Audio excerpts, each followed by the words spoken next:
اولا الحمد لله، النقطه اللي نعتبروها نقطه ثمينه في ميدان صعيب امام فريق شبيبه القبائل، فريق اللي راه يتخبط في مؤخر الترتيب.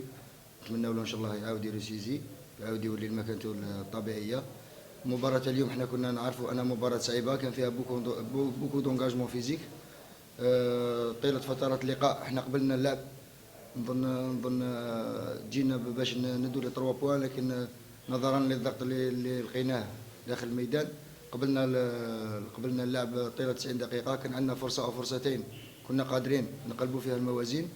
نظن سيغتان مومون ما امناش بقدراتنا باش ندوي فيكتوار من المباراة تاع اليوم، لكن تبقى نقطة إيجابية اللي راح تخلي الفارق بيننا وبين شبيبة القبائل نفسه. قبل ما نبداو المباراة هذه الحمد لله نزيدو نخدموا باش نصيروا للماتيان تاعنا لو بلو فيت بوسيبل بإذن الله. 0-0, la GSK a tout essayé, mais en vain. Oui, c'est exactement ça le scénario. On a tenté par tous les moyens de marquer un but. Quand le ballon il veut pas rentrer, il veut pas rentrer. Mais comme je l'ai dit précédemment, c'est pas dans ma philosophie de parler des arbitres, mais sincèrement aujourd'hui, j'ai cru voir un arbitrage quasiment dans un seul sens, sans manquer de respect à cette équipe de Schleff. Mais quand on voit l'arbitrage, des fois on peut se poser des questions. On n'a vraiment pas été aidé dans ce domaine. Et je trouve ça bien dommage pour l'importance de ce genre de match. Maintenant, on a tout tenté. Même les changements, ça a été que des changements offensifs pour tenter de marquer un but, pour tenter de gagner ce match à la maison. Mais voilà, je le dis une fois de plus, si aujourd'hui on fait des matchs et on doit se battre contre l'arbitre au lieu de se battre contre un adversaire, ça va devenir encore plus que compliqué. Et c'est ce qui est bien dommage. Mais tout de même, coach, vous connaissez un peu que la dernière quinzaine de minutes, même si c'est l'arbitrage, mais il faut dire que vous avez un peu galéré. Vous n'avez pas, en première mi-temps, la GSK ne s'est pas créé d'occasion proche, ne s'est pas créé... Si je vous demande combien Schleff a eu d'occasion en première mi-temps, vous êtes capable de me répondre? Pardon? Si je vous demande combien Schleff a eu d'occasion en première mi-temps, vous êtes capable de me répondre? Je suis capable de vous le dire. Ah ben dites-moi et je pourrais être d'accord avec vous. Voilà, ils ont joué derrière. Donc si eux, ils ont joué derrière, c'est que nous, on a joué offensivement, on a joué dans leur camp. Donc quand une équipe a joué regroupée derrière, à 9, à 10, et puis elle tente de jouer des longs ballons, c'est aussi compliqué de marquer des buts. Mais si une équipe a joué derrière, ça veut dire que l'autre équipe, elle joue devant elle. Donc non, on est bien rentré dans le match, on a tenté par tous les moyens de trouver des décalages, mais avec un bloc défensif aussi renforcé derrière. On savait qu'ils allaient jouer des longs ballons sur Souibar, sur Jouba ou sur Aliane. Voilà, on savait qu'ils allaient jouer comme ça, on avait étudié le jeu et ils l'ont fait.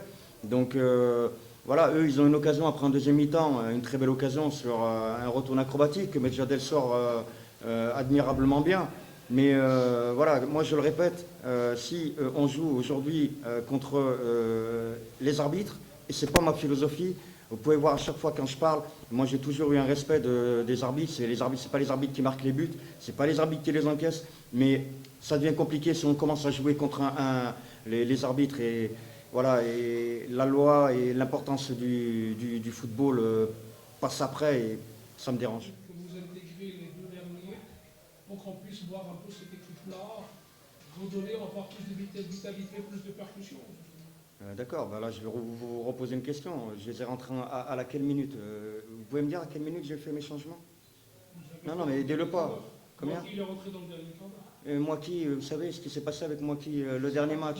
Le rôle d'un entraîneur, c'est de le protéger. Il a joué avançante, on sait tout ce qui s'est passé. Moi, je ne suis pas là pour tirer sur les joueurs. Au contraire, je suis là pour leur apporter du soutien parce qu'on va avoir besoin des joueurs. Et si aujourd'hui, on tire sur les joueurs qui vont être les principaux acteurs sur le terrain, les principaux acteurs qui, eux, peuvent ramener des points dans les matchs, si on leur tire dessus dans les moments difficiles, comment on fait? Là, c'est bon, quoi. Il faut tout arrêter. Maintenant, quand une équipe elle est en place, quand l'équipe elle tourne, pourquoi vous voulez faire des changements? Vous voulez sortir un joueur pour faire sortir un joueur? Vous savez comment je sors un joueur, moi? Parce qu'il y a Constantine qui arrive derrière et il y a Vita Club qui arrive derrière. Et après Vita Club, on a encore des matchs. On joue avec un effectif, exactement le même effectif que la phase aller, avec 5 joueurs en moins et 4 joueurs qui ne sont pas encore qualifiés. Vous croyez que c'est facile? Vous croyez vraiment que c'est facile la gestion aujourd'hui? Non, il faut être intelligent avec les joueurs. Ben Youssef, il est sorti, lui, voilà, il s'est blessé malheureusement. Donc le plan tactique qu'on avait mis en place, il sort au bout de 15 minutes. Donc voilà, la faute n'a pas de chance, c'est comme ça. Il a fallu le remplacer et il a fallu s'adapter très très vite. Et c'est bien dommage. Voilà, on perd encore un joueur. Mais la gestion des joueurs, c'est très très important. Il ne faut pas sortir et faire un changement pour faire un changement. C'est quand le joueur il est en place et vous sentez, vous, sur le banc, qu'à n'importe quel moment, il peut apporter quelque chose, pourquoi vous allez le sortir? Nous, Ouattara, pareil, je vous donne l'exemple de Ouattara, on a senti qu'à un moment donné, il pouvait peut-être obtenir un penalty, on a senti qu'il pouvait obtenir une faute dangereuse. L'arbitre aussi de son côté ne fait pas son travail. Quand l'attaquant il part, il n'est pas hors jeu, on lui lève le drapeau, il est hors jeu. Voilà, moi je vois des choses qui me dépassent. Alors attention, je ne mets pas tout sur les arbitres. Attention, je ne mets pas tout sur les arbitres. Nous, on a été par exemple défaillants sur les centres. Sur les centres, on n'a pas été performants. On aurait dû être meilleurs sur nos centres, à droite et à gauche.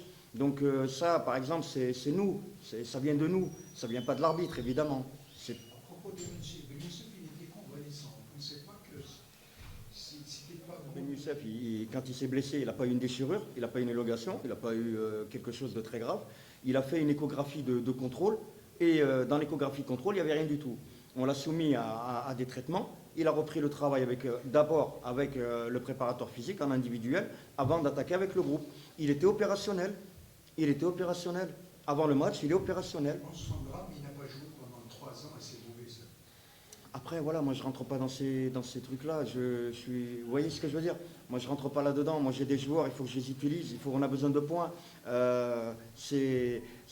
Déjà, si on ne prend pas Ben Youssef et qu'on a, je dis pas on a un effectif limité en qualité, non, mais en nombre. Après, il y a peut-être des joueurs intéressants au niveau de l'espoir. Bon, voir aussi comment on peut gérer ça par la suite. Donc, voilà. Justement, coach, si vous permettez un peu une question, il n'y a pas pléthore au niveau des effectifs. Vous êtes obligé de faire le turnover, vous avez 20 joueurs. Mais ce compte, vous avez 2 joueurs qui sont qualifiés en Coupe d'Afrique, qui ont leur licence et qui peuvent apporter sur place. Je prends le cas de Okassi, c'est vrai qu'il a été puni, mais il serait utile d'être aujourd'hui, avec son expérience africaine notamment. Ma question, pourquoi est-ce que la punition perdure pour ce joueur? Maintenant, vos choix, on les respecte, je ne rentre pas dans vos choix, mais on a envie d'avoir une explication. Alors, la première explication que je vais vous donner, c'est que je ne suis pas un entraîneur qui me plaint. Quand je suis venu à la GSK il y a 2 mois, la situation elle était comme elle est aujourd'hui, et j'assume mon choix d'être venu à la GSK. J'assume. J'aurais pu signer dans un autre club, voilà, en championnat, dans un autre pays qui était beaucoup plus calme. Moi, j'ai décidé de venir ici parce que j'aime ce club et parce que je ne veux pas le voir descendre. Ça, c'est le premier point, d'accord? Donc, je ne me plains pas, c'est un des constats que je fais. Je ne suis pas là pour me plaindre, moi. Je ne suis pas, ouais, nanani, non, je ne suis pas comme ça. La deuxième... Mais comment voulez-vous que les supporters soient contents de la situation de leur club? Comment? Mais heureusement qu'ils ne sont pas contents, heureusement qu'ils sont en colère, parce que ça prouve qu'ils aiment leur club. Heureusement. On va parler des supporters, mais on va aussi parler des joueurs. Vous croyez qu'ils sont contents de leur situation, au classement? Vous croyez que nous, en tant que staff technique, on est contents de la situation du club? Vous croyez que tous ceux qui travaillent pour ce club sont contents de la situation? Vous savez, parce que les gens ne le savent pas. On travaille comme des fous, nous, depuis qu'on est arrivé ici. Et les gens ne le savent pas. Parce qu'ils ne nous voient pas, on travaille dans l'ombre. On n'est pas là pour dire oui, moi je travaille, moi je fais, moi ci, moi ça. Là où on a travaillé très dur, là oui, on peut le dire, c'est quand on a fait des quotidiens pendant pratiquement 1 mois. Pendant 1 mois. Donc vous voyez, on est là, on est rempli de bonne volonté, le travail on le fait. Et puis voilà, comme vous l'avez dit tout à l'heure, avec l'apport, Inch'Allah, des joueurs qu'on a recrutés. Et peut-être voilà, voir avec 1 ou 2 espoirs qui méritent, eh bien peut-être qu'on arrivera à faire quelque chose de bon par la suite du championnat. Mais je suis complètement d'accord avec vous que c'est tout à fait normal qu'ils ne soient pas contents. C'est tout à fait normal qu'ils soient inquiets. C'est pas Hamdi qui a mis la situation du club ici. Moi je suis là depuis 2 mois à peu près avec mon staff. On est arrivé, ils étaient relégables déjà. C'est pas. Donc, et on assume. On recule pas. On est là, on est fiers d'être là et on assume d'être venu ici, de travailler avec la famille de la GSK. Aujourd'hui, on en fait partie parce qu'on travaille ici. Et nous, il est hors question qu'on baisse les bras et on va continuer de travailler, on va continuer d'avancer. Et Inch'Allah, on va essayer Comment? On va voir, mais on va essayer de sortir de cette zone rouge le plus vite possible parce que la GSK, c'est vraiment un grand club et il ne mérite pas d'être dans cette situation-là. Justement, donc on soutient qu'aujourd'hui l'équipe est atteinte moralement. On dit qu'on est en train de travailler comme des nerfs En très bonne voie. C'est vrai que ça perdure. Vous savez que le club il était dans une situation très délicate, d'où l'arrivée de Mobilis pour nous aider. Donc voilà, c'est du côté administratif, ça traîne un peu. Je ne pense pas aujourd'hui que ce soit du ressort du club. Ça, je pense que ça dépend d'une autre instance. Voilà, nous, c'est sûr qu'on a besoin de tout le monde aujourd'hui, de toutes nos forces pour pouvoir assurer le maintien. Et on espère, Inch'Allah, que les 4 joueurs seront qualifiés le plus rapidement possible. Coach, ça se complique davantage et les supporters de la GSK ne sont pas contents de la position de leur coach. Et la question, elle est où? La situation de la GSK avec le résultat. Il a la qualité. D'accord, donc vous prenez un joueur qui est plus dans un groupe depuis 2 mois, vous le prenez et vous le mettez directement dans le groupe de la Une, vous le mettez dans le 11 de départ. Je ne parle pas de 11. Moi, je parle comme un coach. C'est pas comme ça qu'on gère les joueurs. C'est pas comme ça. Inch'Allah, on verra par la suite ce qui peut se passer avec lui. On verra ce qui peut se passer avec lui. D'accord, ça c'est une certitude. Moi, personnellement, en tant que coach, et même le staff technique ou médical ou peu importe, on n'a aucun problème avec Okassi. Hein. Aucun. J'ai jamais eu de problème avec lui, moi. Coach Lister et Boule aussi, 4 joueurs qui sont toujours pas qualifiés, c'est quoi ça? Vous avez besoin. Problème. D'accord. Okassi, il n'est plus avec nous depuis le mois de décembre. Il n'est plus avec nous depuis le mois de décembre. Ça ressort pas, c'est pas un ressort de mon domaine. C'est pas mon domaine à moi.